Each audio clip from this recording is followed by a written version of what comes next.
আমার বড় বোনের প্রাক্তন প্রেমিক শুধুমাত্র প্রতিশোধের উদ্দেশ্যে আজ যখন আমাকে বিয়ে করলো, সেই মুহূর্তে আমি বুঝে গিয়েছিলাম আমার জীবন তছনছ হওয়ার আর কোনো অংশ থেকে বাকি রইল না। কি অদ্ভুত! আজ বড়িও যার জুতো চুরি করার পরিকল্পনা করছিলাম, এখন তার জন্যই কিনা বাসর ঘরে অপেক্ষা করছি। একদিনের ব্যবধানে জীবনটা কিভাবে সম্পূর্ণ পাল্টে গেল। ইরা আপু আর অব্র ভাইয়ার 4 বছরের সম্পর্ক, সবকিছু ঠিকঠাকই ছিল। তাদের সম্পর্কটাও দুই পরিবার স্বীকৃতি দিয়েছে, কিন্তু তবু আজ কী থেকে কী হয়ে গেল।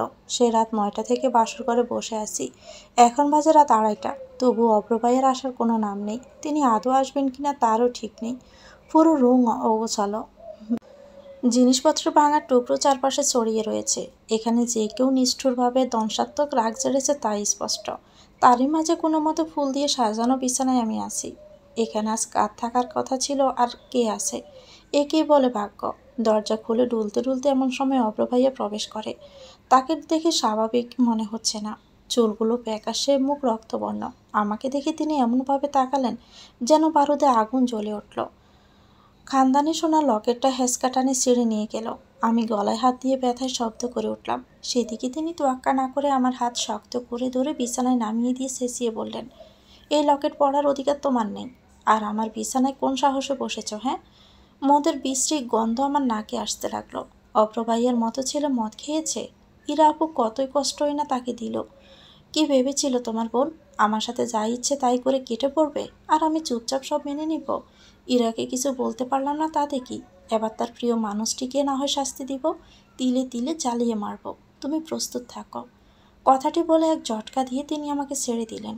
কথাগুলো বলার মতো শক্তি হয়তো তার কাছে ছিল, কেননা তারপরেই তিনি বিছানায় গায়ে এলিয়ে পড়ে রইলেন। তার থেকে দৃষ্টি সরিয়ে সামনে থাকা ভাঙা আয়নায় নিজের বউসাজের প্রতিফলনে চোখ পড়তে বুকের মধ্যে ধক করে উঠল। সব মেয়ের মতোই কতটা আশা ছিল এই বউ সাজা নিয়ে, কিন্তু আজ সব কিছু দুঃস্বপ্নের মতো মনে হচ্ছে। অপ্রবাহী ঠিকই বলেছে, আপুর সব থেকে প্রিয় মানুষ ছিলাম আমি, কারণ আপুর করা সব দুষ্টুটি আমিই ঢাকতাম। ছোট থেকে একটু দুষ্ট হলেও আমি ছিলাম আমার বাবা মায়ের বাধ্য সন্তান। আর ইরা আপু একটু জেদি আর একরোখা টাইপের। বাবা মার কথা খুবই কম শুনতো, তাই আমাকে দিয়ে মা বাবার থেকে বিভিন্ন কার্যসিদ্ধি করে নিত। নিজের দোষ ডাকতে পেরে আপু আমায় অনেক আদর করত। তবে আপুর করা এবারের দোষটি ছিল সাংঘাতিক বড়। 4 বছরের সম্পর্কের বিয়েতেও তিনি পালিয়ে গেলেন, তাও আবার কিনা অভ্র ভাইয়ের সব থেকে কাছের বন্ধু মাসুদ ভাইয়ের সাথে। অভ্র ভাইয়া দেখতে যেমন সুন্দর তেমনি প্রতিষ্ঠিত। তার বাবা শহরের নামকরা ব্যবসায়ীদের মধ্যে একজন। অভ্র ভাইয়াকে বিয়ে করার পিছনে যেটা ছিল আপুর সব থেকে বড় প্লাস পয়েন্ট। অভ্র ভাইয়া যে খুব ভালো একটি ছেলে তা আমার পরিবারের সবাই জানে। তাই তো এমন আদর্শ ছেলে পেয়ে কেউ আর বিয়েতে দ্বিমত পোষণ করেনি। আর এমন একটি ছেলেকে পেলে ইরা আপু কেন পালিয়ে গেল তা সবার কাছে রহস্যই হয়ে উঠল। 4 বছরের সম্পর্কের পরেও যে কেউ পালিয়ে যেতে পারে, এই কথাটা আমি নিজেও বিশ্বাস করতে পারতাম না, যদি না সকালে আপুর লেখা সে চিঠিটা পেতাম। আপু আমার উদ্দেশ্যে লিখে গিয়েছিল, বোন, আমি জানি তোর মতে আমি ভুল করেছি। তুই সবসময় চিন্তা করিস আবেগ দিয়ে, আমি বিবেক দিয়ে। আমি জীবনের এত বড় সিদ্ধান্ত আবেগ দিয়ে নিলে হয় না। মাসুদ আমাকে আজ ভোরে প্রপোজ করেছে। দেখ, মাসুদ আর অপরে এরা দুজনেই সমান বড় লোক, কিন্তু মাসুদ বিদেশে সেটেল হবে আর তুই তো জানিস আমি ওয়েস্টার্ন লাইফ কতটা পছন্দ করি। অব্রকে আমি অনেকবার বলেছি, কিন্তু ওর পরিবার ছেড়ে যেতে রাজি নয়। তার উপর অব্র ওর বাবা মার একমাত্র ছেলে, তার মানে ভবিষ্যতে ওর বুড়ো বাবা মা আমার গাড়ি এসেই পড়বে। এদিক দিয়ে মাসুদ পুরো পারফেক্ট, সব দিক দিয়ে বিবেচনা করে আমি এই স্টেপ নিয়েছি। এখন মাথায় রাগ, তাই কেউ আমাকে বুঝবে না। তুই একটু সবটা সামলে নিস। কত সহজে আপু বলে দিল সবটা সামলে নিস, যেন এটা কোনো ব্যাপারই না। সামলাতে চাইলেও আমি সামলাতে পারিনি, কারণ সিটিটা সবার হাতে পড়ে যায়। বাবার জন্য ছিল এটা একটি বড় ধাক্কা। বিয়ের দিন মেয়ের পালিয়ে যাওয়া এটি বাবার দৃষ্টিভঙ্গি থেকে দেখলে কষ্টের আর অন্য কোনো কিছুই হতে পারে না, কারণ সেখানে লুকিয়ে থাকে আজীবন ভালোবাসার প্রতিদানের ধোঁকা প্রাপ্তির গল্প।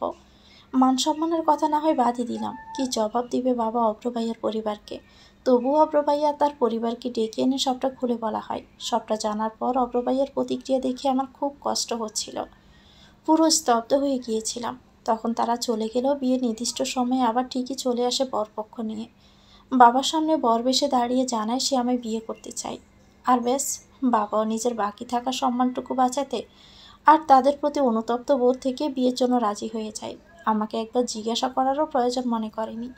আর আমিও সেই মুহূর্তে পুরো হতভম্ব হয়ে যাই। তারপর কি থেকে কি হয়ে গেল বুঝে ওঠার আগেই বিয়েটা হয়ে যায়। বিয়ের কাগজে সিগনেচার করার সময় অভ্র ভাইয়া শুধু একবার আমার দিকে তাকিয়ে একটি তাচ্ছিল্যের রহস্যময় হাসি দেয়। আমার পুরো শরীরে একটা শীতল শীতল শিহরণ বয়ে যায়। মা বাবার উপর খুব অভিমান হচ্ছে। তারা কেন আমার সাথে এমনটা করলো? আপুর ফুলের পার্সিপ তো আমার কাঁধে তুলে দিল। আমার বয়সই বা কতটুকু? সবে এইচএসসি পাশ করেছি, আর এখনই বিয়ে? কত স্বপ্ন দেখেছিলাম এই বিয়ে নিয়ে, এখন সবই শেষ। এই 4 বছরে অভ্র ভাইয়াকে আমি দেখেছি মোট 4 বার। প্রথম যখন দেখি তখন আমার বয়স মাত্র 16। সেদিন ছিল স্কুলে হাফ পিরিয়ড। 2 বেনি করে কাঁধে ব্যাগ ঝুলিয়ে দুলতে দুলতে স্কুল ড্রেসে বাড়ি ফিরছি। হঠাৎই ছোট্ট পাকা গলিতে মিষ্টি কণ্ঠে কেউ ডেকে ওঠে, ওরু। আমি পিছনে ঘুরে দেখি নীল চেক চেক শার্ট গায়ে একটি ভার্সিটি পড়ুয়া সুদর্শন ছেলে মাথা নিচু করে হাতে একটি সাদা খাম নিয়ে লাজুক মুখে তাকিয়ে আছে। কিছু বলার আগে সে তার হাতে থাকা সাদা খাম আর সাথে ছোট্ট একটা প্যাকেট আমার দিকে বাড়িয়ে দিয়ে বাম হাত দিয়ে মাথা চুলকে লাজুক মুখেই বলল, এগুলো তোমার বোন ইরাকে একটু দিয়ে দিও প্লিজ। আমি নির্বাক হয়ে ব্যাবলার মতো তার দিকে তাকিয়ে থেকে হাত বাড়িয়ে সেসব নিয়ে নিলাম। আর সে তৎক্ষণাৎ একটু লাজুক মুচকি হাসি দিল, পিছন ফিরে চলে যেতে লাগলো। গলির শেষ মাথা পর্যন্ত যতক্ষণ তাকে দেখা গেল ততক্ষণ সেখানে আমি অবাক অপলকভাবে ঠায় দাঁড়িয়ে রইলাম। আফুজ্জ কারোর সাথে প্রেম চলছে তা ততদিন আমি জেনে গিয়েছিলাম। 16 বছর বয়স, সারাক্ষণ উপন্যাসে বোধ হয়ে পড়ে থাকা আমির কাছে এসব ছিল সম্পূর্ণ নতুন। হঠাৎই বাস্তবে প্রথম কাজ থেকে এসব দেখে অনেকটা উৎসাহিত হয়ে পড়েছিলাম। এক ছুটে বাড়ি গিয়ে আপুর সামনে হাসতে হাসতে খামসহ প্যাকেটটি বাড়িয়ে দিলাম আর বললাম, খুব সুন্দর পশা মতো একটি ছেলে তোমাকে দিতে বলেছে। আমার কথা শুনে আপু ফোন টেপা বাদ দিয়ে শোয়া থেকে উঠে বসে। প্রথমে প্যাকেটটি খুলে দেখে খুব সুন্দর দামি একটি কানের দুল। দুলটি দেখে আপু খুবই পুলকিত হয়ে ওঠে। তারপর কোনো মতে সাদা খামটি খুলে ভিতরে থাকা ছোট্ট চিরকুটটি কোনো মতে পরে খামসহ চিরকুট মেঝেতে ছুঁড়ে ফেলে বিছানা ছেড়ে উঠে আয়নার সামনে গিয়ে দুলটি নিয়ে ব্যস্ত হয়ে পড়ল। সামনে পড়ে থাকা খামটি থেকে দুটো সাদা কাঠগোলাপ ফুল আমার পায়ের সম্মুখে এসে পড়ল। আমি হাঁটু গেড়ে বসে বিস্ময় ভরা চোখে আলতো করে ফুলগুলো তুলে চিরকুটটি উঠিয়ে পড়ে দেখলাম। সেখানে লেখা, এভাবে জড়িয়ে রেখো সাদা কাঠগোলাপের সাদার মতো ভালোবাসায় মায়া, অব্র। সেদিন সারা দিন আর রাত আপু ব্যস্ত হয়ে থাকলো সেই দুল নিয়ে, আর আমি ব্যস্ত হয়ে রইলাম সে কাঠগোলাপ দুটো নিয়ে। বান্ধবীদের মুখে অনেক শোনা অবাক কাঠগোলাপ ফুল সেদিন প্রথম দেখে পড়ার টেবিলে শুধু বিস্ময় ভরা চোখে হাতে তালুতে নিয়ে সেই অদ্ভুত সুন্দর ফুলগুলো বারবার দেখছিলাম। সিরকুট সমেত বইয়ের ভাঁজে রেখে দিয়েছি। অভ্র ভাইয়াকে আমার লাগতো ঠিক উপন্যাসের নায়কের মতো। তার করা সব কাণ্ডগুলোও মিলে যেত উপন্যাসের সাথে। আপু আমার পাশে সারা রাত তার সাথে ফোনে কথা বলতো, আর আমি শুধু তাকিয়ে দেখতাম। অভ্র ভাইয়া যে আপুকে খুব ভালোবাসতো তা তাকে সামনে থেকে বেশি না দেখেও বুঝতে পারতাম। খুব খুশি ছিলাম আপুর জন্য যে আপু তার সত্যিকারের ভালোবাসার মানুষ খুঁজে পেয়েছে। আনমনে আমিও চাইতাম যে আমারও ঠিক অভ্র ভাইয়ার মতো এমনই ভালোবাসতে পারা একজন মানুষের সাথেই যেন বিয়ে হয়। আমার মন তো ভেঙেছে। ইরা আপু কতটা খেপিয়েছিল আমাকে তা নিয়ে, অথচ কে জানতো আজ স্বয়ং অভ্র ভাইয়ের সাথে আমার বিয়ে হয়ে যাবে। কেন এমনটা হলো? রাত 3টে বেজে গেছে। গতকাল এই সময় সব ঠিকই ছিল, অথচ আজ নেই।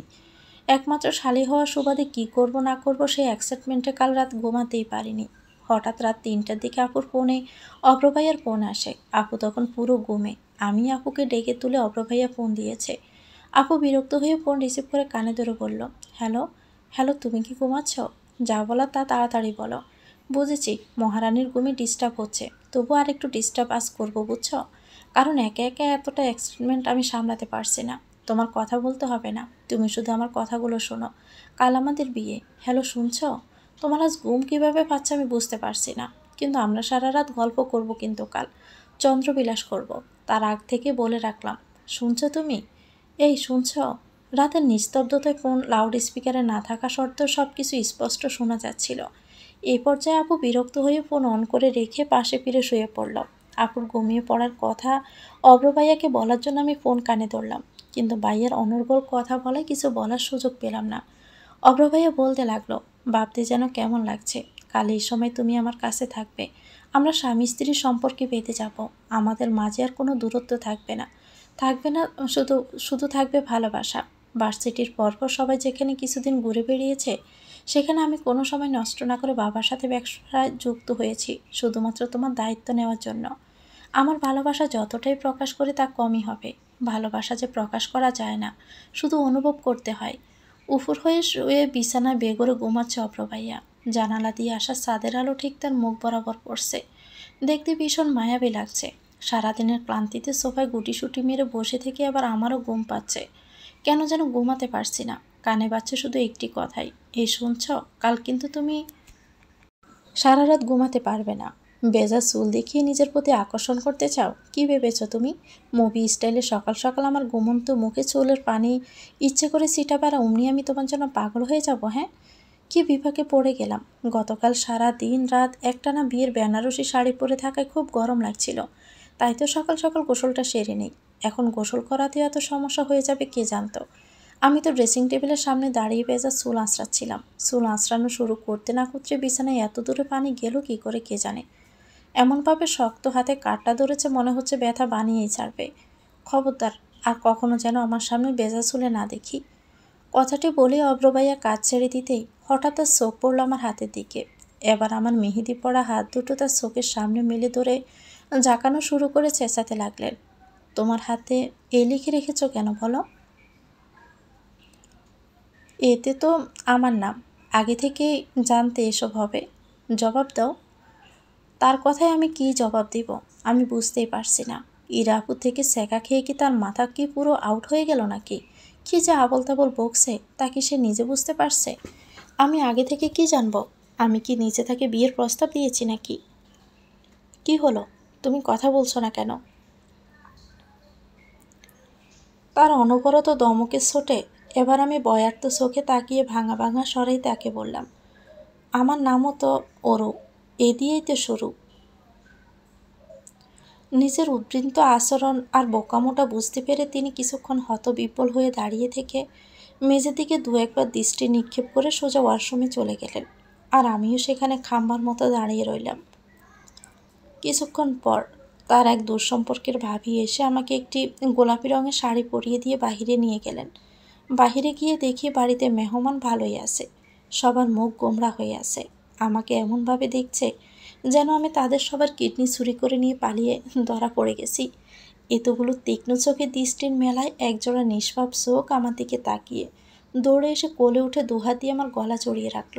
গালে তার নরম ঠোঁট শুইয়ে দিয়ে সামনে দাঁড়ানো সুতির শাড়ি পরিহিতা মাঝবয়সী একজন মেয়ের দিকে তাকিয়ে বলল, আম্মু দেখো, মামানিকে দেখতে কি সুন্দর লাগছে, ঠিক যেন একটা গোলাপি পরি। বাচ্চাটার কথায় আমার বুঝতে আর বাকি রইল না যে ইনি অপ্রবাইয়ার বড় বোন আরিশা আপু। পাশ থেকে একজন মহিলা আরেকজনকে বলতে লাগলো, এই বোনটাও তো ভালোই সুন্দরী, তবে ওই বোনটার গায়ের রং আরও ফর্সা ছিল তাই না?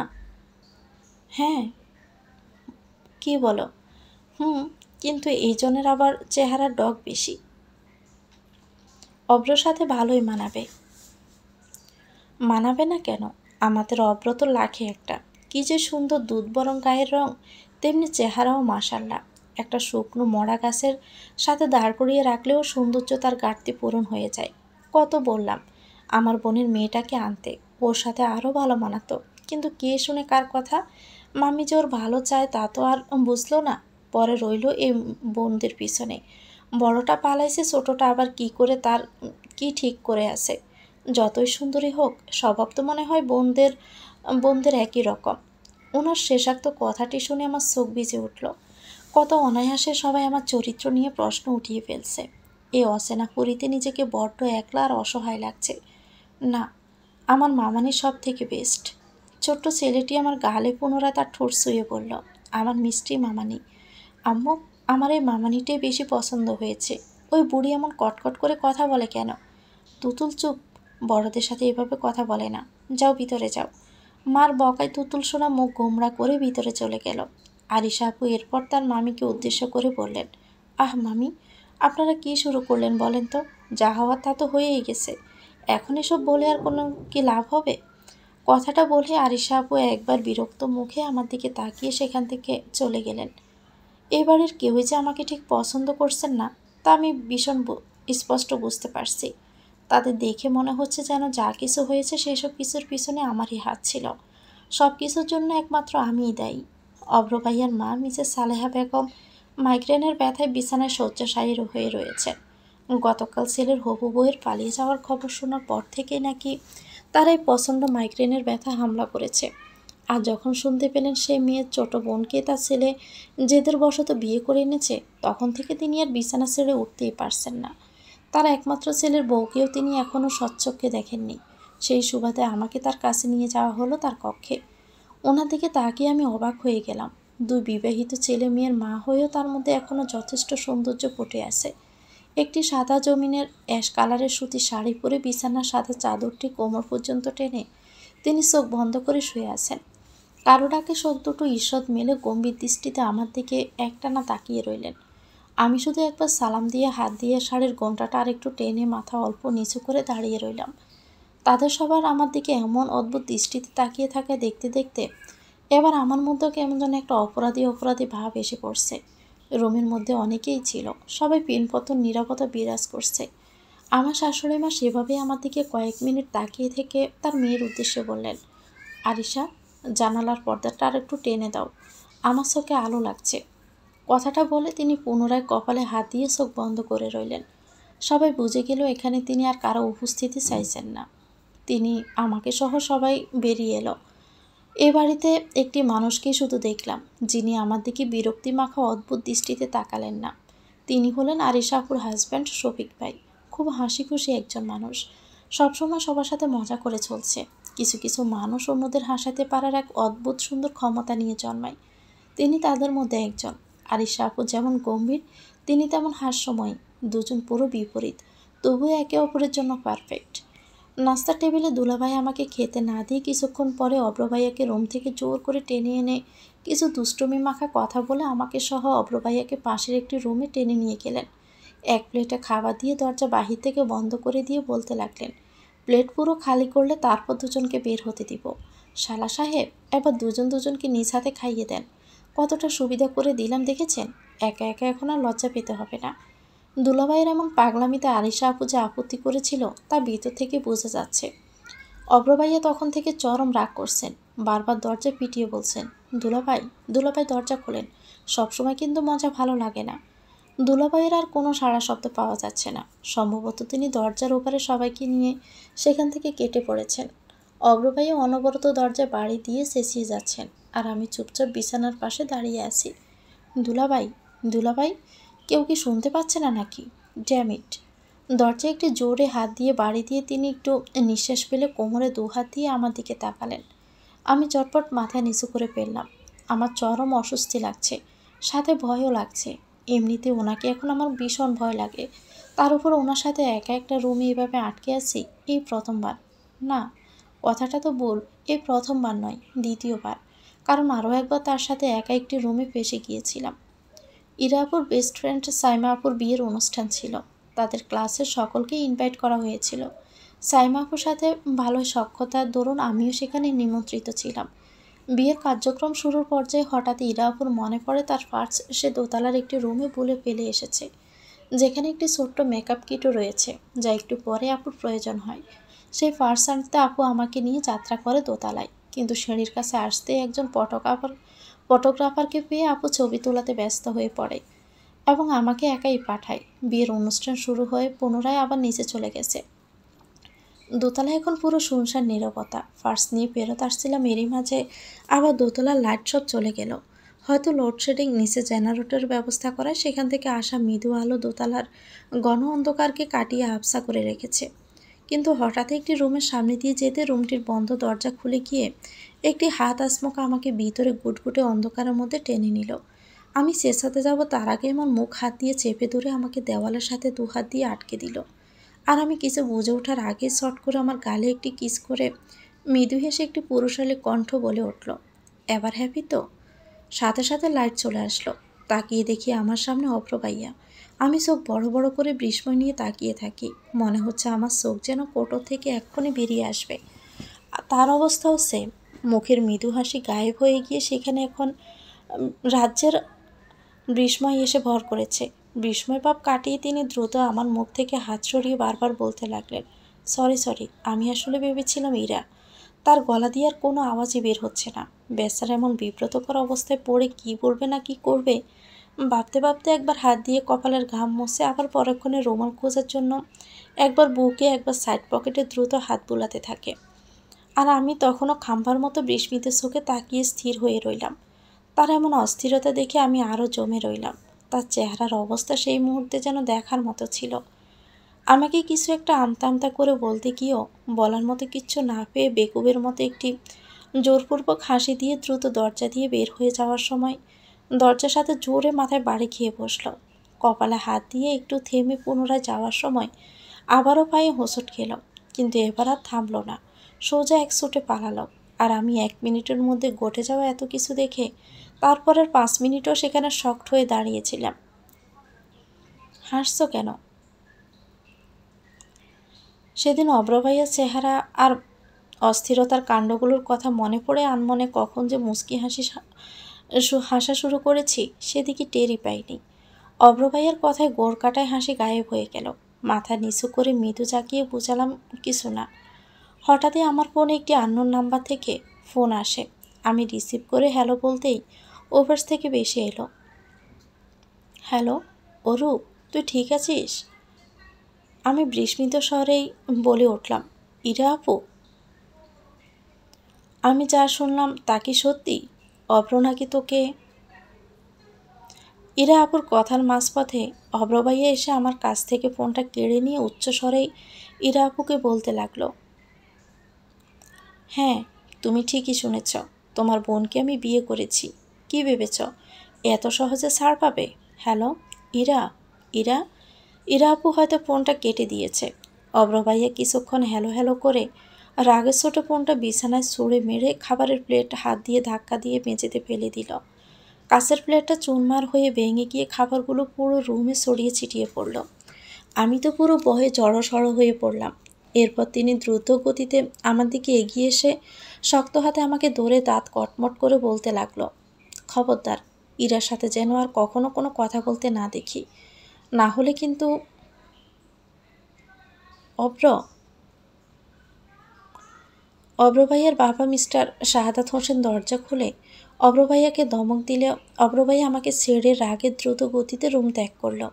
আর তার বাবা কিছুক্ষণ আমার দিকে তাকিয়ে থেকে একটি দীর্ঘশ্বাস ছেড়ে সেখান থেকে চলে গেলেন। হয়তো তিনি কিছু বলতে চাইছিলেন, কিন্তু বলার মতো কিছু খুঁজে পাচ্ছিলেন না। সকাল থেকে বারবার আটকে রাখা অশ্রু আমি আর আটকাতে পারলাম না। যখন জানতে পারলাম আজ আমাকে আমাদের বাড়িতে যেতে দেওয়া হবে না, বিয়ে উপলক্ষে যে বিশাল বৌভাতের অনুষ্ঠানের আয়োজন করা হয়েছিল সেটা নাকি ক্যান্সেল করা হয়েছে। নিয়ম অনুযায়ী আজই তো বর নিয়ে কনের বাবার বাড়িতে যাওয়ার কথা। পরিস্থিতি এখন ঠিক নেই বলে বলা হয়েছে 2-1 দিন পর আমাদেরকে পাঠানো হবে ও বাড়িতে। কিন্তু আমার মন মানছে না, কেমন যেন দম আটকে আসছে এখানে। ছুটে নিজের বাড়ি চলে যেতে ইচ্ছে করছে। এক ধরনের ভয় মনকে সর্বদা গ্রাস করে রাখছে। এভাবে কি কোথাও থাকা যায়? দোতলা শ্রেণীর কর্নারে রেলিং ধরে অশ্রু চোখে দাঁড়িয়েছিলাম। কারণ পদচারণের শব্দে সচকিত হয়ে দ্রুত অশ্রু মুছে নিলাম। মুখে একটি নকল ফ্যাকাশে হাসি টেনে এনে পাশে তাকিয়ে দেখলাম অব্র ভাইয়ার বাবা এসে দাঁড়িয়েছেন। আমার মাথায় হাত রেখে তিনি নরম গলায় বললেন, অরুমা, আমি জানি তোমার অনেক কষ্ট হচ্ছে। যে ব্যবহার তুমি সবার থেকে পাচ্ছ তা তোমার প্রাপ্য নয়। যা কিছু হয়েছে সেখানে তোমার কোনো হাতও নেই, তবু তোমাকে এসব কিছু ভোগ করতে হচ্ছে। অব্রর আচরণে কষ্ট পেও না মা, আমার ছেলেটা মোটেও এমন নয়। তীব্র আঘাত ওকে এখন আবেগশূন্য করে রেখেছে। ও নিজেও উপলব্ধি করতে পারছে না ও কী করছে। ভালোবাসা থেকে প্রাপ্ত ধোঁকার আঘাত যে বড় খুব তীক্ষ্ণ কষ্টের হয়। ওর এখন একজনের সঙ্গ খুব প্রয়োজন, যে ওর নির্জীব দেহে আবার প্রাণ ফিরিয়ে আনবে। আর আমি জানি এই কাজটা একমাত্র তুমিই পারবে। তোমার কি মনে হয় অব্র তোমাকে বিয়ে করতে চাইলে আর অমনি আমি শুধু শুধু রাজি হয়ে গেলাম? না, আমি এতটা নির্বোধ নই যে ছেলের জেদের বশে হুট করে নেওয়া এত বড় একটা সিদ্ধান্তকে মেনে নিব। আমি মেনে নিয়েছি কারণ আমি বুঝতে পেরেছিলাম তুমি সেই জন যে আমার ছেলের রক্তাক্ত বুকের মৃত ভাইয়ের হৃদয় নামক চারাগাছে আবার পুনরায় প্রাণ এনে দিবে, যাকে পেয়ে আমার ছেলে আবারও প্রাণবন্ত হতে পারবে। কাল যখন আমরা তোমাদের বাড়িতে জানতে পারলাম ইরা পালিয়ে গেছে, তখন যেখানে আমরা সবাই আমাদের নিজ নিজ সম্মানের ভয়ে চিন্তিত ছিলাম, সেখানে একমাত্র তুমিই ছিলে যে আপনজন না হয়েও কোনো মান সম্মানের কথা চিন্তা না করে অব্রর দিকে শুধু ব্যথিত চোখে তাকিয়েছিলে। তোমাকে তখন কি মনে হচ্ছিল জানো? তুমি অব্র রায় না, অব্রর কষ্টের প্রতিফলন তোমার চোখে দেখা যাচ্ছিল। তাই তো ছেলের জন্য একটু স্বার্থপর হয়ে গিয়ে তুমি কি চাও তা না জেনে অপর প্রস্তাবে রাজি হয়ে যাই। পারলে বুড়ো বাবাকে ক্ষমা করে দিও, আর আমার ছেলেটাকে ঠিক করে দিও। কথাগুলো বলেই অপর বাবা বাঁ হাত দিয়ে চশমা খুলে চোখ মুছে সেখান থেকে চলে গেল। আমি শুধু নিশ্চুপ হয়ে তার কথাগুলো শুনছিলাম। আমার আর কী বা বলার ছিল? কতটা বিশ্বাস ছিল তার দৃষ্টিতে আমার প্রতি, আমি কি সেই বিশ্বাস আদৌ রাখতে পারবো? রুমে আসতে দেখলাম অপ্রবাহী সোফায় বসে কাঁদছে। আমার শব্দ পেয়ে তিনি দ্রুত চোখ মুছে উঠে দাঁড়িয়ে পড়ল। অশ্রু ভেজা লাল হয়ে যাওয়া চোখে একবার আমার দিকে তাকিয়ে ওয়াশরুমে চলে গেল। সোফার কাছে যেতে দেখতে পারলাম সেখানে অপ্রবাহী আর ইরা আপুর বিয়ের কার্ড পড়ে রয়েছে। তার মানে এটাকে দৌড়েই সে এতক্ষণ কাঁদছিল।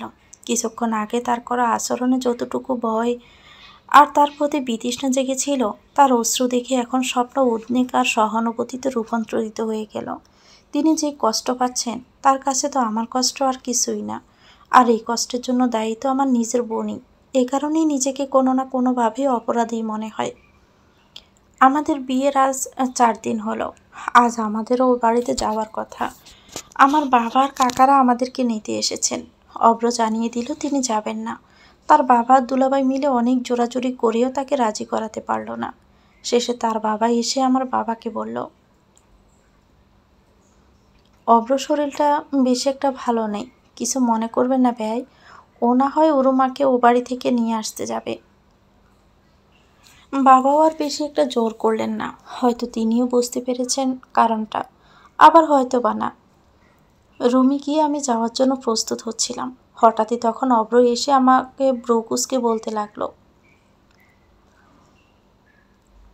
সেখানে যে যাচ্ছ আবার সব সময়ের জন্য থেকে যেও না। তোমরা বোনেরা বোনেরা তো আবার হুট করে ছেড়ে যেতে ভালোই পারো। কথাটি বলেই তিনি সেখান থেকে চলে যাওয়ার জন্য উদ্যত হলে আমি পিছন থেকে তাকে বললাম, চিন্তা করবেন না, আপনার অনুমতি ছাড়া আমি কখনোই আপনাকে ছেড়ে যাব না। পিছনে ঘাড় গড়িয়ে ব্রুকুসকে তিনি আমার দিকে কিছুক্ষণ তাকিয়ে থেকে পুনরায় চলে গেলেন। আর আমি একটি দীর্ঘশ্বাস ছেড়ে জানালা দিয়ে দেখতে পাওয়া সীমাবদ্ধ আকাশের দিকে তাকিয়ে রইলাম।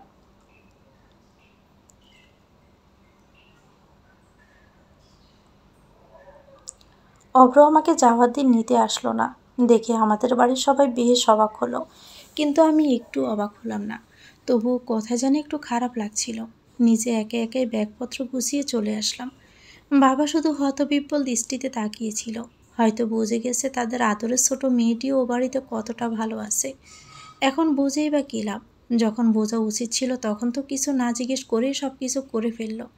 সে বাড়ি পৌঁছাতে তুতুল সোনা এসে আমার কোলে উঠে পড়ল আর কত মিষ্টি ভঙ্গিতে আমাকে বলতে লাগলো আমাকে সে কত মিস করেছে। রুমে গিয়ে দেখলাম অব্র সোফায় বসে ল্যাপটপ টিপছে। তিনি ছাড়াও আরও একটা মানুষ যে এই রুমে আসে সেদিকে তার কোনো ভ্রুক্ষেপে নেই। রাতে আরিশ আপু আমার হাতে তার কফির মগ ধরিয়ে দিয়ে বললেন ওনাকে গিয়ে দিয়ে আসতে আর তাকে আপুর কাছে পাঠাতে। আমি মগ হাতে গুটি গুটি পায়ে তার দিকে এগিয়ে যেতে লাগলাম। খুবই বিব্রত বোধ করছি। ওনাকে কিভাবে বলবো? তার সাথে এখনও আমি সেভাবে তেমন একটা কথা বলিনি। তিনি সোফায় বসে সামনে অফিসের কিছু কাগজপত্র মিলে বসে আছেন, তবে তিনি দেখছেন না। হাঁটুর উপর রাখা মুষ্টিবদ্ধ হাতে মাথা ভার দিয়ে রয়েছেন। আমি তার মুখের সামনে কফির মগটা বাড়িয়ে তাকে ডেকে বললাম, আপনার কফি। তিনি নিশ্চুপ হয়ে রইলেন। কফিটা নিন। অব্র মাথা না উঠিয়ে খুব থমথমে গলায় বলল, এখান থেকে যাও। তার থমথমে গলার স্বরে আমি খানিকটা ভয় পেয়ে গেলাম। ফিরেই যাচ্ছিলাম, কিন্তু আবারও আমাকে থামতে হলো, কারণ আরিশা আপু যে তাকে ডেকেছে এই কথাটা তো তাকে বলাই হয়নি। আমি আবারও তাকে কাঁপা কাঁপা গলায় বললাম, শুনুন। আমার কথা শেষ হতে না হতেই এবার তিনি খপ করে আমার হাত শক্ত করে ধরে দাঁড়িয়ে খুব মেজাজ সহকারেই বললেন, একটা কথা একবার বললে তোমার কি কানে যায় না? বলেছিলাম না আমার থেকে দূরে থাকতে? একদম আমার সামনে ভালো সাজতে আসবে না। কথাগুলো বলি তিনি আমার হাত এক ঝটকায় ছেড়ে দিলেন। তার এমন আচরণে আমি এক কদম পিছনে ছিটকে গেলাম, আর আমার হাতের কফির মগ থেকে গরম কফি খানিকটা ছিটকে আমার হাতে এসে পড়ল, আর খানিকটা টি টেবিলের মেলে রাখা তার কাগজে। অসহ্য যন্ত্রণায় আমার হাত পড়ে গেল, কিন্তু সেদিকে তার চোখও পড়ল না। তিনি কাগজগুলোতে কফি পড়ায় সেদিকে নিয়ে ব্যস্ত হয়ে পড়লেন। আরও আমাকে রুক্ষ স্বরে বললেন, কি করলে কি এটা? জানো এগুলো কতটা ইম্পর্ট্যান্ট? আমার চোখ পানিতে ভরে উঠল। আমি জানি না, সত্যিই জানি না কিছু কাগজ মানুষের থেকেও কি করে বেশি ইম্পর্ট্যান্ট হতে পারে। এভাবেই কেটে গেল 1.5 মাস। এই 1.5 মাসে উনি আমার সাথে ভালো ব্যবহার তো দূরের কথা, ভালো করে কথা পর্যন্ত বলেননি। যখনই কথা বলেন হয়তো ধমক দিয়ে, নয়তো ফিঞ্চ মেরে। মুখের কথা দিয়ে অত্যাচার তিনি আমার উপর ভালোই চালিয়ে যাচ্ছেন। 1.5 মাসেও কিছুই বদলায়নি। পার্থক্যটা শুধু এটুকু, এখন আমিও মাঝে মাঝে উত্তর দেই, তবে ভয় তাকে আমি এখনও পাই। মাঝে মাঝে খুব মায়াও হয়। বিয়ের আগে তাকে যেমন দেখেছিলাম, সে অভ্র আর এখন নেই। এই অভ্র অন্য অভ্র, যে নিজেকে যদি একটু খেয়াল করে দেখতো তাহলে হয়তো সে নিজেই চমকে যেত। চেহারাটা শুকিয়ে গেছে, ঠিকমতো শেভ করে না, সবসময় মুখে খোঁচা খোঁচা দাড়ি গজিয়ে থাকে। এখন তিনি আর অফিসেও যান না, ঠিকমতো কাজও করেন না, বাহিরে বাহিরে ঘুরে সারা দিন কাটিয়ে দেন। তবুও তার বাবা তাকে ঘরে কিছু কাজ দিয়ে ব্যস্ত রাখার চেষ্টা করেন। তার ইচ্ছে করলে মাঝে মাঝে করেন, না হলে না। সঠিক ভুল বোঝার বোধ শক্তি সে যেন হারিয়ে ফেলেছে। ইরাবু তার হৃদয় এমনভাবে টুকরো টুকরো করে ভেঙেছে যে সে এখন সম্পূর্ণ হৃদয়হীন হয়ে গেছে। আর সে হৃদয়হীন অভ্র প্রতিনিয়ত আমাকেই নিষ্ঠুরভাবে অদৃশ্য জখম করে পৈশাচিক আনন্দ লাভ করে। আমিও তাকে বাধা দেই না, কারণ আমার মনে হয় আমাকে জখম জখম করার এই আনন্দই এখন তার সঞ্জীবনী শক্তি। তার মতো আরেকজনকে যে কষ্টে আছে এটা ভেবে সে শান্তি পায়। এই শান্তিটা তার প্রয়োজন, কারণ এই হৃদয়হীন অভ্র যে মাঝে মধ্যে মাঝরাত হলে হৃদয়ের দগ্ধে পুরে নীরবে কাঁদে। নিজ থেকে যা আমি স্পষ্ট বুঝতে পারি, তবুও আমি তাকে আমার জেগে থাকার উপস্থিতি টের পেতে দেই না, আর না তাকে প্রশ্নবিদ্ধ করি। শুধু রাতের অন্ধকারে মেশা তার অশ্রুর সাথে আমার একটি দীর্ঘশ্বাস জানালা দিয়ে বয়ে আসা মধ্যরাতের স্তব্ধ বাতাসকে আর একটু ভারী করে তোলে। সকালে ঘুম থেকে আড়মোড়া ভেঙে উঠে মাঝ থেকে বিছানাপত্র উঠিয়ে ঠিক করে রাখলাম। নিচে ঘুমাতে ঘুমাতে আমার সারা শরীর ব্যথা হয়ে গেছে, আর উনি কি সুন্দর আরাম করে একা পুরো বিছানা জুড়ে ঘুমিয়ে আছে। গোসল সেরে বাথরুম থেকে হেয়ার ড্রায়ার নিয়ে চুল শুকিয়ে তারপর বের হতে হয়। কী জ্বালা! সকালে নাস্তা শেষে অভ্র বাহিরে চলে গেল। বাবা ও অফিসার, অভ্রর মা তার রুমে ঘুমিয়ে পড়লেন। আমি এই বিশাল বাড়িতে একা হয়ে পড়লাম। কিছুই করার নেই ভেবে রুমে আসতে দেখলাম অনেক কিছুই করার আছে। পুরো রুম নোংরা হয়ে আছে, ফ্লোরটাও মোছা দরকার। বাড়ির বেশিরভাগ চাকর গেছে ছুটিতে, বুয়া এসে সকালে রান্না করে দিয়েই চলে গেছে। অগত্যা আমাকে নামতে হলো কাজে। একটা রুম পরিষ্কার করতে আমার রফাদফা হয়ে গেল।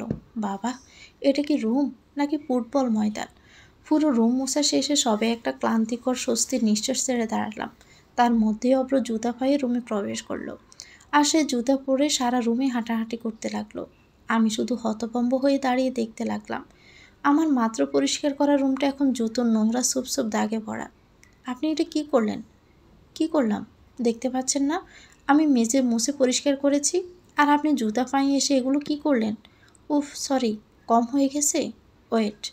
কথাটি বলে তিনি অপরিষ্কার করা যতটুকু অংশ বাকি ছিল সেগুলোও পূরণ করতে লাগলেন। পাউডারদানি থেকে সব পাউডার ফ্লোরে ফেলে দিলেন। এক একটা জিনিস ইচ্ছে করে ফ্লোরে ছুঁড়ে ফেলতে লাগলেন। আর আমি শুধু অবাকের উপর অবাক হয়ে দাঁড়িয়ে দেখতে লাগলাম। কে বলবে এখন এই রুমকে একটু আগেই পরিষ্কার করা হয়েছে?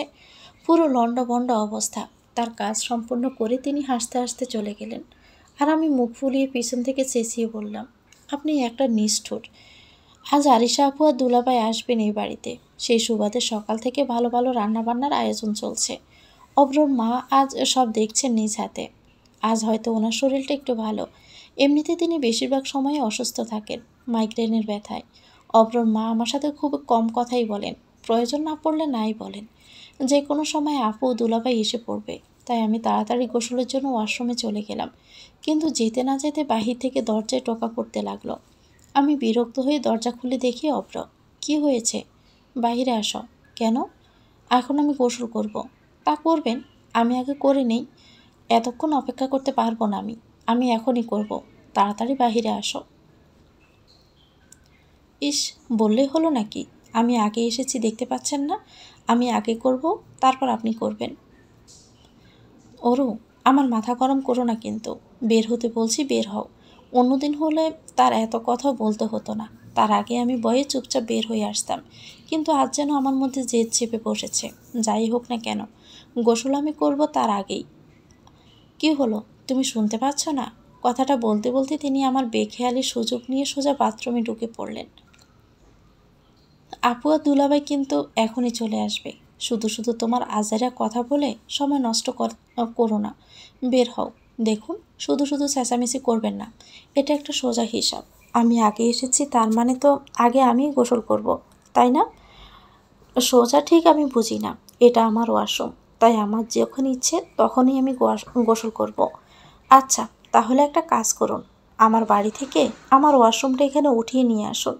তারপর না হয় আমি আমার ওয়াশরুমেই গোসল করব। যত সব। এই, তুমি কি বের হবে? আমি বুকে হাত গুজে অন্যদিকে মুখ ঘুরে ফুলিয়ে বললাম, না, আপনি বের হন। আমি বের হব না। তাহলে আমিও বের হব না। থাক, তোমাদের দুজনের আর কারোই বের হতে হবে না।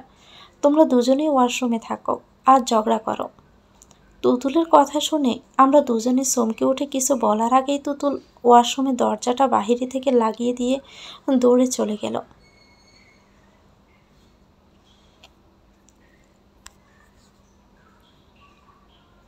রুমে প্রবেশ করা মাত্রই নিজে সব শাড়ি জামা কাপড় ফ্লোরে ছড়িয়ে ছিটিয়ে পড়ে থাকতে দেখে আমার চোখ সড়ক গাছ হয়ে গেল।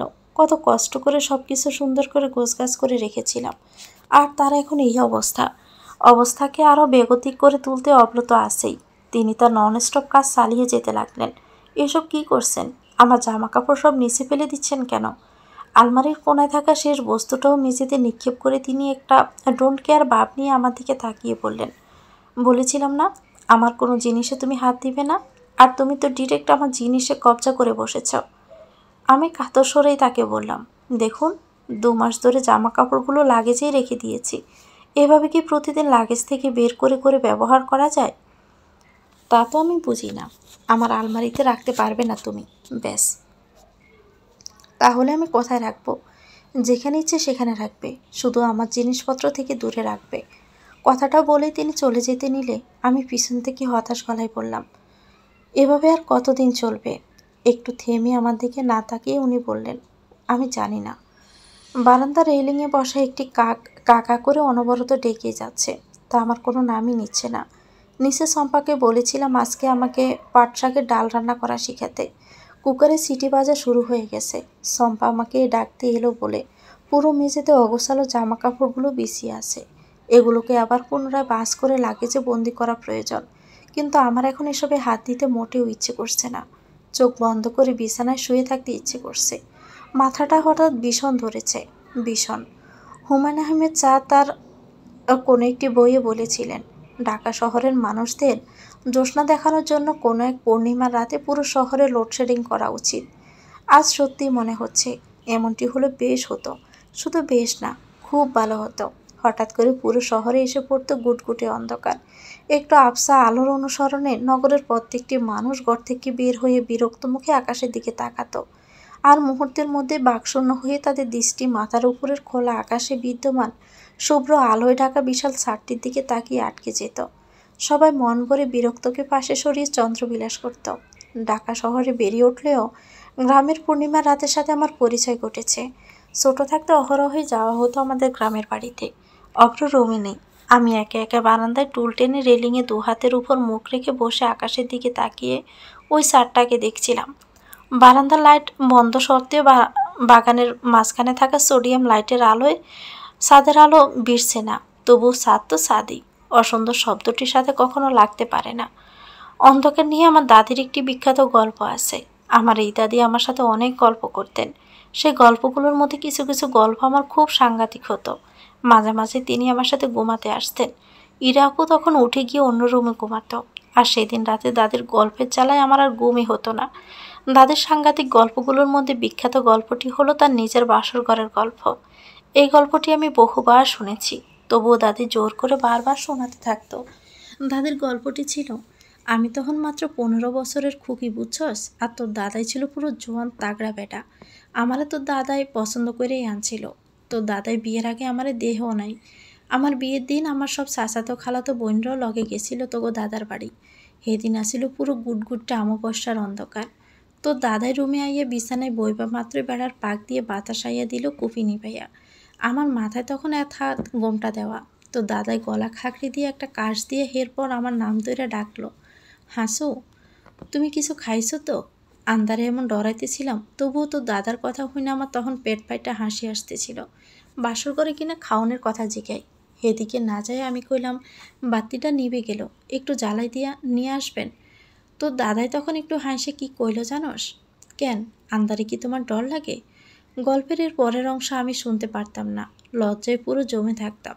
কিন্তু দাদি স্বাভাবিকভাবে আনায়াসে তার বাসর ঘরের কাহিনী আমাকে শোনাতে থাকতো। আরে সেমনি শুন শুন, মজার ঘটনা তো গড়ছে বিয়ানে। তোর দাদাই হক্কালে বাইর হইয়া বাজারে গেছিল। আমার হাউরিয়া ছিল পুরাই আস্ত বেজাত। বিয়ের পরদিনে একটা পুরন কাপড় পিনবা দিল। এই কাপড় পরে আমি বারান্দায় শুকনা কাপড় ভাঁজ করবার লাগছিলাম। এই সময় তো দাদা আইয়া আমার দিকে একটা আলতা শিশি বাড়াইয়া কয়, তোমাকেও হাসু বইনি রে, এইটা একটু দিয়া দিও। আমি তো তোর দাদার গলা হুইনেই চিন্না গেছিলাম। মুখে আসল চাপা দিয়ে আমি তখন হাসতে হাসতে শেষ। বুঝছো সেমরি, তোর দাদাই মনে করছিল আমি মনে হয় হের হালি লাগি। আর রাইতে এত আদর সোহাগ জারি করলো, হ্যাঁ চেহারাও নাকি তখনও সে দেখে নাই। দাদির এই গল্প শোনায় যদি বলেও কখনো আপত্তি প্রকাশ করে ফেলতাম, তাহলে তো আর কথাই নেই। দাদি বলতো, সেমরি, এতটুকুতে এমন লজ্জা পাও? জামাই যখন বাসর ঘরে। দাদির এই ভয়ঙ্কর কথায় আমি চোখ বড় বড় করে ছিটকে উঠে বসে পড়তাম। কিন্তু দাদি আফসোসের ভঙ্গিতেই বলতো, বুঝছি, তোরে দিয়ে কিছুই হইতো না। তোর বাসর ঘরে দেখি আমারই থাউন লাগবো, তোরে হিগানির লাইগা। এখন মনে হচ্ছে ভাগ্যিস দাদি এখন নেই, না হলে এই মহিলা এমন অদ্ভুত ছিল। সত্যি সত্যি আমার বাসর ঘরে এসে পড়তো। আর তার এই নাতনির বাসর ঘরে যা হয়েছে, তার থেকে ওনার কোনো সুখকর অভিজ্ঞতা নিশ্চয়ই হতো না। আমার দাদি বাস্তবেই ছিলেন খুব অদ্ভুত মানুষ। তার মৃত্যুর সময় তিনি ছিলেন পুরো স্বাভাবিক। আমি তখন সবেমাত্র ক্লাস 9-এ উঠেছি। একদিন স্কুল থেকে ফিরে দেখি সবাই দাদির ঘরের সামনে ভিড় করে রেখেছে। আর দাদি স্বাভাবিকভাবে বিছানায় শুয়ে রয়েছেন। বাবা হঠাৎ একটু কেঁদে উঠল। আর তাতে দাদি ধমকে উঠে বললেন, এই কদু। বাবার নাম ছিল কাদের। দাদি ডাকতো কদু। তোর বাপে আমারে নিতে আইছে, আর এখন তুই এমন মাইয়া মানুষের মতো প্যাচ প্যাচ করে কানবি না তো কইলাম। না হলে কিন্তু ফিসাটা দিয়ে একদম মুখ পাশায় বাড়ি দিমু। দেহি একটু কালমা পড়। দাদি যতই অদ্ভুত মানুষ থাকুক না কেন, আমার দাদি ছিলেন সাক্ষাৎ একজন ভালো মানুষ। আমি আমার জীবনে যতগুলো ভালো মানুষ দেখেছি, দাদি হলেন তাদের মধ্যে একজন। ক্লাস 7-এ পড়াকালীন একবার স্কুল থেকে ফিরে এসে আমি বেলকনিতে মন খারাপ করে বসেছিলাম। দাদি হঠাৎ পিছন থেকে এসে আমার মাথায় বেনি ধরে টান দিয়ে বলল, ওই সেমরি, এমন মুখ বার করে বইয়া আসোস কেন? জামাই গর্তন বাইর করে দিছেনি? কথাটা বলেই দাদি হাসতে লাগলো। আমি বললাম, জানো দাদি, আমাদের ক্লাসের একটি মেয়ে আছে, ওর নাম হচ্ছে স্নিগ্ধা। ওর বাবা কালকে অ্যাক্সিডেন্ট করেছে। ডাক্তার বলেছে অনেক টাকা লাগবে, না হলে নাকি বাঁচানো যাবে না। ওরা অনেক গরিব জানো। এখন ওর বাবার যদি কিছু হয়ে যায়, তাহলে ও বাবা বলে কাকে ডাকবে? তো স্কুল তো সবার থেকে টাকা উঠাই, তাহলে দেয় না কেন? উঠিয়েছে তো, কিন্তু সবাই দেয় 2 টাকা 5 টাকা। এতটুকুতে কি কিছু হয় বলো? আমার না খুব খারাপ লাগছে জানো। আমার কথায় দাদি কোনো জবাব না দিয়ে হঠাৎ করে উঠে গিয়ে আলমারি খুলে তার একটা সোনার আংটি নিয়ে এসে আমার হাতে দিল। আমার হাতে তুলে দিয়ে বলল, ওই সেমরিরে কইস এটা তার মার্তন দিতেও। হে আগের কালে সোনা, কোনো খাত নাই খা, ভালো টাকা পাইব। আমার চোখে পানি এসে পড়ল দাদির এই কাণ্ডে। দাদি আমার গালে একটা জোরে ঠুকনা মেরে তারপর বলল, এতটুকুতেই কান্দন হইয়া পড়ে? মাইয়া তুই বিয়ের দিন কি করবি? হঠাৎ করে আমার মনে হলো আমার পিছনে কিছু একটা আছে। মুহূর্তের মধ্যে ভয়ে আমার গা বেয়ে যেন একটা হিমশীতল স্রোত বয়ে গেল। ভূত না তো? উফ, কে বলেছিল একে একে এত রাতে অন্ধকার এখানে বসে থাকতে? ঘাড় ঘুরিয়ে যে দেখবো তাও ভয় করছে। যদি সত্যি সত্যি ভূত হয় আর আমার গাড় মটকে ফেলে। মনে মনে দোয়া দুরুদ পড়ে ধীরে ধীরে ডোক গিলে পিছনে গাড় ঘুরিয়ে তাকালাম। আবসা আলোয় পা থেকে মাথা পর্যন্ত চোখ উঠিয়ে একটি লম্বুস মূর্তির ন্যায় কিছুকে দাঁড়িয়ে থাকতে দেখে আচমকাই আমি চমকে ওঠা মুখ দিয়ে বললাম, ওহ। শব্দ করে উঠলাম। তাড়াতাড়ি বুকে থুতু দিয়ে নিলাম। কি হয়েছে? এমন চমকে উঠলে কেন? না মানে আমি ভেবেছিলাম ভূত। বসা থেকে উঠে আমি চুপচাপ দাঁড়িয়ে রইলাম। আর তিনি ফোন উঁচু করে নেটওয়ার্কের খোঁজ করতে লাগলেন। হঠাৎ লাইন পেয়ে ফোন কানে ধরে বলতে লাগলেন, hello hello mister Smith, can you hear me now? ফোনের ওপাশ থেকে, হ্যালো মিস্টার ওবরো, what are you saying? I don't to tell you the project of our company. Hello hello hello mister Smith, what? তোর মাথা গাদা, আমি ঠোঁট চেপে পিক করে হেসে দিয়ে আবার মুখ ঠিক করে ফেললাম। অভ্র ফোন কানে নিয়ে আমার দিকে একবার তাকিয়ে রুমের ভিতর চলে গেল। আমি কিছু মুহূর্ত সেখানে দাঁড়িয়ে থেকে দৌড়ে রুমে ঢুকতে গেলাম। আর ঠিক তখনই দরজার মুখে এসে অভ্রর মাথার সাথে জোরে বাড়ি খেলাম। খেয়ে নিচে পড়ে গেলাম। অভ্র মাথা নিচু করে আসছিল, যার ফল এই যে হলো। অভ্র দাঁড়িয়ে দাঁড়িয়ে মাথা ঘষতে ঘষতে বলল, আর ইউ ব্লাইন্ড? মাথায় আমিও তো ব্যথা পেয়েছি। সেখানে হাত ধরে বললাম, আপনিও তো দেখেননি।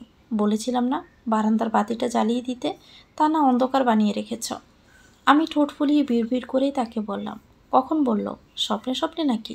মাথা মনে হয় পুরোটাই গেছে। তিনি নিচের দিকে হাত বাড়িয়ে দিলেন। আমিও ওঠার জন্য ডান হাত বাড়িয়ে ধরতে গেলাম, কিন্তু আমার ভাবনাকে ভুল প্রমাণিত করে সেই হাত আমার দিকে না এসে পাশে পড়ে থাকা তার ফোন উঠিয়ে চলে যেতে লাগলো। আমি দাঁত কিড়মিড় করে কিছু গালি আউড়ে জিব্বা বের করে তাকে পিছন থেকে বেংসি দিলাম। আসলেই আস্ত একটা ভূত, আমার গোমড়ো মুখ স্বামী ভূত।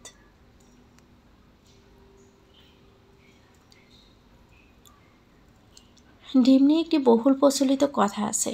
পরীক্ষার আগের রাত ডিম খেলে নাকি পরীক্ষায় ডিমের মতোই আন্ডা পেতে হয়। ছোটবেলায় এই কথাটি দাদির মুখে শুনি আমি এতটাই আতঙ্কিত হয়ে গিয়েছিলাম যে শুধু পরীক্ষা কেন, পড়ালেখা সম্পর্কিত কোনো কাজের আগেও আমি ডিম খেতাম না। বাবা তো আমার এই কাণ্ড দেখে সেই রাগ। ক্লাস 5-এ থাকতে বৃত্তি পরীক্ষার দিন সকালে আমার সেই ভ্রান্ত ধারণা দূর করার জন্য হুট করে বাবা আদেশ জারি করলেন, আজ আমায় ডিম খেয়ে পরীক্ষা দিতে যেতে হবে। কথা শুনে আমার বিষম উঠে গেল। মা বাবার এই ঘোষণার ঘোর আপত্তি জানিয়ে বললেন, কি দরকার বলো, শুধু শুধু রিস্ক নেওয়ার? মেয়েটা ভয় পায়, থাকুক না। ইরার মা, তুমিও কি এসব উদ্ভট কথাবার্তা বিশ্বাস করো নাকি? আমার মেয়ে কষ্ট করে পড়ালেখা করছে, ভালো ফলাফল করবে তার নিজের যোগ্যতায়। ডিমের এখানে কাজ কি? হ্যাঁ, আমার মেয়েকে ঠেকিয়ে রাখবে নাকি এই ডিম? ওরমা, নে এই ডিমটা খেয়ে একেবারে শেষ করে দে তো। বাবার ভয়ে সেদিন ঠোঁট ফুলিয়ে চলচল চোখে আমি সম্পূর্ণ সিদ্ধ ডিমটা খেলেও ভয়ে আমার কলিজা শুকিয়ে যায়। খাওয়ার সময় বারবার মনে হচ্ছিল, যা খেয়ে ফেললাম তো সব পড়া, এবার পাবো একটা বিশাল আন্ডা। কি লাভ হলো শুধু শুধু এত পড়ালেখা করে? ডিম খেয়ে সেদিন পরীক্ষা দেওয়ার পর পরীক্ষা ভালো হওয়া সত্ত্বেও আমার দৃঢ় বিশ্বাস ছিল আমি পরীক্ষায় আন্ডাই পাবো। কিন্তু আমাকে চরম আশ্চর্য করে রেজাল্ট আসে ট্যালেন্ট বলে বৃত্তি। খুশিতে আমি সেদিন 4টা ডিম সিদ্ধ একসাথেই খেয়ে ফেলি। ডিম নিয়ে উদ্ভুত মাতামাতিটা সেখানে থেমে গেলেও পারত, কিন্তু বাবা এর থেকেও বড় একটি অদ্ভুত কাণ্ড করে বসেন। আমার ভালো রেজাল্ট উপলক্ষে মিষ্টি বিতরণের পরিবর্তে পুরো মহল্লা জুড়ে 2টি করে ডিম বিলিয়ে দেওয়া শুরু করলেন। এলাকাবাসীর মুখ দেখার মতো ছিল যখন তারা বাবাকে ফ্রিজে করে ডিম দিতে দেখতে লাগলেন। হতবিহ্বল হয়ে সবাই মুখ হাঁ করে তাকিয়ে থেকে মুখের কথাই যেন হারিয়ে ফেলছিলেন। সকালে নাস্তার টেবিলে ডিম সিদ্ধ দেখে অনেকদিন পর আমার সে বিখ্যাত ডিমের ইতিহাস মনে করে আমি ফিক করে হেসে দিলাম। তারপর হুঁশ ফিরে তাকিয়ে দেখি সবাই আমার দিকে তাকিয়ে আছে। সামনে মুখ বরাবর বসা অভ্র ভ্রু বাস করে মুখের সামনে চামচ তুলে তাকিয়ে আছে। অভ্রর মা আজ একটু সুস্থতা অনুভব করে সবার সাথে নাস্তা করতে এসেছেন টেবিলে। ওনাকে দেখে মনে হচ্ছে উনি আমার কাণ্ডে খুবই বিরক্ত। আমি তাড়াতাড়ি মুখে হাত দিয়ে ডেকে জিহ্বায় মৃদু কামড় দিয়ে চটপট মাথা নিচু করে খাওয়ায় মনোযোগ দিলাম। অভ্রর বাবা হঠাৎ করে বলে উঠলেন, ওরমা, তোমার ভর্তি বিষয় কিছু ঠিক করলে? কোন ভার্সিটিতে ভর্তি হবে, কোন সাবজেক্ট নিয়ে পড়বে? এখনও কিছু ঠিক করিনি। আজ কয়েকটা ভার্সিটিতে অ্যাপ্লাই করব। তারপর সাবজেক্ট অনুযায়ী যেটা ঠিক মনে হবে সেখানেই ভর্তি হব। বেশ, তুমি যেটা ভালো মনে করো সেটাই করবে। এবছর দেশের পরিস্থিতি ভালো না থাকার কারণে ভর্তির কার্যক্রমটা এতদূর পিছিয়ে গেল। এই হরতাল, ধর্মঘট, ভাঙচুর, কত ঝামেলা। অভ্র, তুমি ওরুর সাথে যাও। ওরুর ভর্তি বিষয়ে সব কাজ তুমি দেখবে, ও একা একা সামলাতে পারবে না। অভ্র বলল, প্লিজ বাবা, আমাকে এসব ঝামেলায় জড়িও না তো। আমার আরও অনেক কাজ আছে, অন্য কারো পিছনে খরচ করার মতো ফালতু সময় আমার নেই। অভ্রর বাবা রাগ হয়ে বললেন, ওরও অন্য কেউ নয় অভ্র, ওরও তোমার স্ত্রী। যেটাকে তুমি ঝামেলার ফালতু সময় বলছো সেটা তোমার দায়িত্ব। তুমি বলে যেও না তুমি নিজে ওরকে বিয়ে করতে চেয়েছ, তোমাকে কেউ জোর করেনি। I don't care, you have to care Abhra. মনে রেখো, তুমি যা করছো তাতে তোমার আর ইরার মধ্যে কোনো পার্থক্য থাকছে না। বাবার কথায় অভ্র রাগ করে খাওয়া ছেড়ে উঠে চলে গেল। অভ্রর মা বিরক্তি নিয়ে তার স্বামীর দিকে তাকিয়ে বললেন, দিলে তো আমার ছেলেটার খাওয়া বন্ধ করে? এমনিতে ওর মনে কত বড় আঘাত লেগেছে, এখন কি এসব কথা না বললেই নয়? সালেহা, তোমার সামনে বসা মেয়েটাও কিন্তু কারো সন্তান, তারও কিন্তু মন আছে, কথাটা তুমি মাথায় রেখো। অভ্রর বাবা উঠে চলে গেলেন। কিছুক্ষণ পর মাও উঠে পড়লেন। শুধু আমি সেখানে নিশ্চুপ হয়ে মাথা নিচু করে বসে রইলাম। আর তারপর চোখ থেকে গড়িয়ে পড়া এক ফোঁটা অশ্রু বিসর্জন দিয়ে কফির মগে নিজের অস্তিত্ব লুকিয়ে ফেললাম। সেদিন আমার আর ভর্তির অ্যাপ্লাই করতে যাওয়া হলো না। বাসার পরিবেশটাই এমন হয়ে গেল। অব্র রাগ করে বাহিরে চলে গেল। আর মার আবার মাইগ্রেনের ব্যথা শুরু হয়ে যায়। তিনি দরজা জানালা বন্ধ করে শুয়ে থাকলেন। অব্রর বাবা একটি মিটিংয়ের কাজে গাজীপুরে গিয়েছে। আমি এই বাড়ির বাগানটা ঘুরে ঘুরে দেখতে লাগলাম। বিশাল বড় বাগান, দেশি বিদেশি সব ধরনের ফুলই মোটামুটি লাগানো। অব্রর দাদা নিজ হাতে এই বাগান তৈরি করে গেছেন। ওনার গাছপালার ভীষণ শখ ছিল।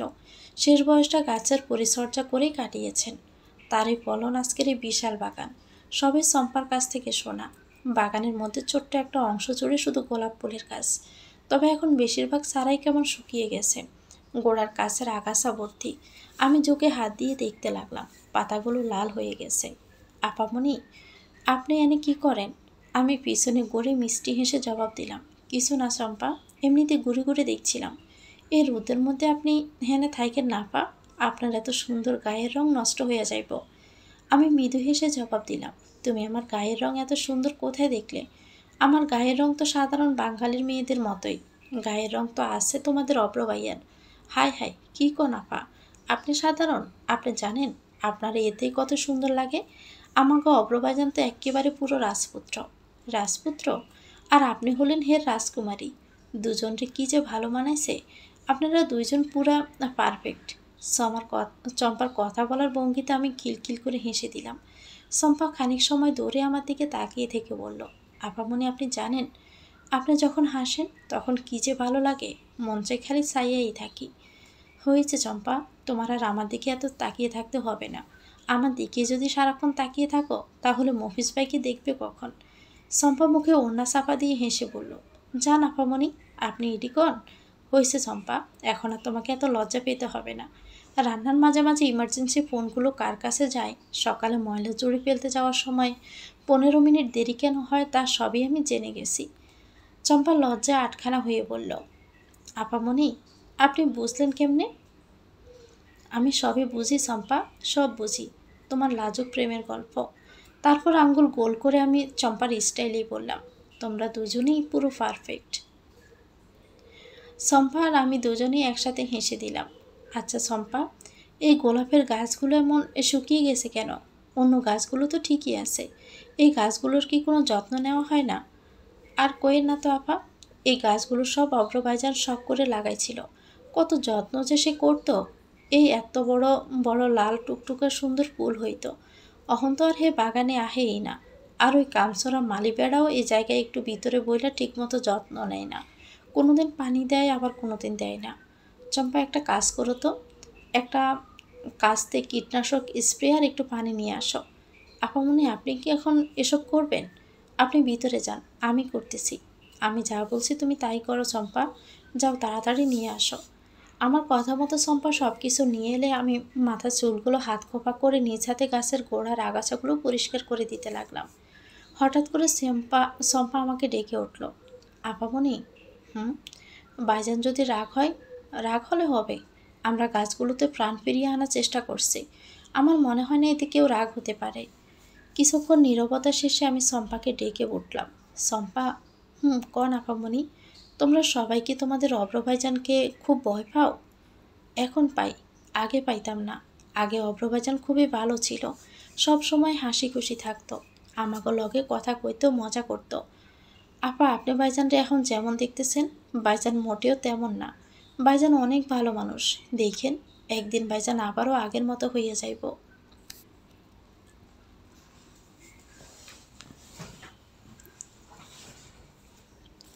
আমি চম্পার কথার কোনো জবাব না দিয়ে মাটিগুলো আলগা করায় মনোযোগ দিলাম। তারপর পানি দিয়ে গাছের পাতায় কীটনাশক স্প্রে করে দিলাম। সব কাজ শেষে উঠে দাঁড়িয়ে হাত থেকে মাটি ঝাড়া দিয়ে বললাম, যাক, সব শেষ। আপামনি, আপনি হয়রান হয়ে গেছেন, চলেন এখন ভিতরে যাই। দূর, এতটুকুতে কি কেউ আবার হয়রান হয় নাকি? আমার তো বেশ ভালো লাগছে এখানে। আমি যেখানে দাঁড়িয়ে আছি দেখলাম এখান থেকে অব্র রুমের বারান্দাটা সোজা দেখা যায়। চারপাশে চোখ বুলিয়ে হঠাৎই বাগানের কোনায় একটি বড় কৃষ্ণচূড়া গাছ দেখে আমি চমকে উঠলাম। গাছ ভর্তি হয়ে আছে লাল কৃষ্ণচূড়া ফুলে। ফুল বোঝায় বড় বড় প্রকাণ্ড ডালপালাগুলো ছড়িয়ে আছে। সেগুলো দেখে আমার একটু লোভ পেয়ে গেল। আমি শম্পাকে বললাম, শম্পা, আমাকে একটা বড় মোটা দড়ি আর কাঠের কোনো শক্ত তক্তা জোগাড় করে এনে দিতে পারবে? কেন কেন পারুম না? আপামনি, আপনি এনে দাঁড়ান, আমি এক্ষুনি আসতেছি। এই বলে শম্পা দুলতে দুলতে চলে গেল। আমি ছুটে গাছতলায় চলে গেলাম। গাছতলাটা কি সুন্দর ছায়ায় ভরা। নিচে ঘাসের ওপর শিউলি ফুল পড়ে ভরে আছে। কিছুক্ষণ পরে শম্পা ফিরে এলো দড়ি নিয়ে। সাথে এই বাড়ির ড্রাইভার মফিজ ভাইকেও নিয়ে এসেছে। মফিজ ভাই, আপনি এসেছেন ভালো হয়েছে। এই দড়িটি ওই মোটা ডালটির সাথে বেঁধে আমাকে একটু দোলনা বানিয়ে দিন না। বাপি সাহেব, আমি এক্ষুনি করতেছি। শম্পা পাশ থেকে মফিজ ভাইকে একটা সিমটি মেরেই বলল, এই, তুমি বাপি সাহেব কাউকে? হ্যাঁ, দেখো না আমি আপামনি কইয়া ডাকি, তুমিও তাই কইবা। আমি ওকে হেসেই বললাম, সমস্যা নেই, যার যেটা বলে ইচ্ছে হয় তোমরা সেটা বলেই ডেকো, কেমন? ওরা দুজন একসাথে মাথা দুলিয়ে চরম উৎসাহে গাছের ডালে দোলনা বাঁধার কাজে লেগে পড়ে এবং কিছুক্ষণের মধ্যে চটপট করে একটি সুন্দর দোলনাও বানিয়ে ফেলল। আমি খুবই খুশি হয়ে দোলনায় বসতে গেলাম। চম্পা বলে উঠল, আপামনি, বাগানের মধ্যে তো একটা বড় দোলনা আছেই, আপনি তো সেটাতেই আরাম করে বসতে পারতেন। যে মজা গাছের ডালের সাথে বাঁধা দোলনায় পাওয়া যায়, সেই মজা কি আর ওসব একটুখানি লোহা শিকলে ঝোলানো দোলনায় কি পাওয়া যায়? এটা একেবারে ঠিক কথা কইছেন আপামনি। আমরা আগে কত গ্রামে থাকতে এমন দোলনা বানাইয়া চড়তাম, অনেক মজাও লাগতো। আসেন আপামনি, আমি আপনার পিছন থেকে ধাক্কা দিয়ে দিতেছি। চম্পা আমাকে পিছন থেকে জোরে জোরে ধাক্কা দিতে লাগলো। দোলনাটি গাছের অনেক উঁচু একটি ডালের সাথে বাঁধায় অনেক লম্বা হয়েছে, যার ফলে অনেক সামনে পর্যন্ত অগ্রসর হচ্ছে। গাছের ছায়ায় এমন দোলনা খেতে যে কি ভীষণ মজা লাগছে। চম্পার প্রথম ধাক্কার পরে দ্বিতীয় ধাক্কা খেতে আমার মাথায় হাত খোপাটা খুলে ফিট ভর্তি ছুলে ভরে গেল। গোলাপি পাতলা ওড়নার সাথে তাল মিলিয়ে বাতাসে তা উদাম হয়ে উঠতে লাগলো। আনন্দে আমি অনেকদিন পর খিলখিল করে হাসতে লাগলাম। কিছুক্ষণ পর হঠাৎ দেখি অভ্র গেটের ভিতরে রাস্তার মুখে বাগানের দিক থেকে দাঁড়িয়ে আমার দিকে তাকিয়ে আছে। আমি হাসি থামিয়ে দোলনা থামাতে চাইলাম, কিন্তু তা থামলো না, আমাকে নিয়ে দুলতেই থাকলো। আমার চোখে চোখ পড়ায় অভ্র সেখান থেকে চলে গেল। কিছুক্ষণ পর আমি রুমে চলে আসলাম। অভ্র বিছানার সাথে হেলান দিয়ে বসে ফোন টিপছিল। আমি কি করব বুঝতে না পেরে রুমে থাকা বুক সেলফটা ঘাঁটাঘাঁটি করছিলাম আর আর্টসকে তার মেজাজ অনুধাবনের চেষ্টা করছিলাম। বেখেয়ালি হয়ে থাকার কারণে হয়তো বুক সেলফের কোনায় থাকা কিছু একটা আমার হাত লেগে নিচে পড়ে গেল। আওয়াজে আমি চমকে উঠে নিচে তাকিয়ে দেখি একটা কালো সেনের ঘড়ি।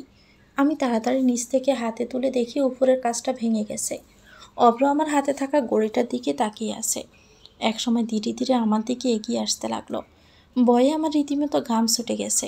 সে বলেছিল তার কোনো জিনিসে হাত না দিতে, আর এখন তো আমি ডিরেক্ট ভেঙেই ফেলেছি। না জানি এখন কি করে। সরি, আমি আসলে খেয়াল করিনি, কিভাবে যেন হাত লেগে পড়ে গেল। আমি ইচ্ছে করে করিনি, সত্যি। উনি আমার হাত থেকে ঘড়িটা নিয়ে তার দিকে কিছুক্ষণ ব্রুকুসকে তাকিয়ে বললেন, যা করেছ ভালোই করেছ। এটার কোনো চিহ্নই আমি আর আমার জীবনে রাখতে চাই না, সব পেলে দিয়েছি। হয়তো এটা এই কোনায় পড়ে বাদ পড়ে গিয়েছিল।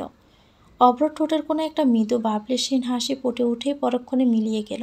হাতের ঘড়িটা তিনি রুমের কোনায় রাখা ডাস্টবিনে ফেলে দিলেন।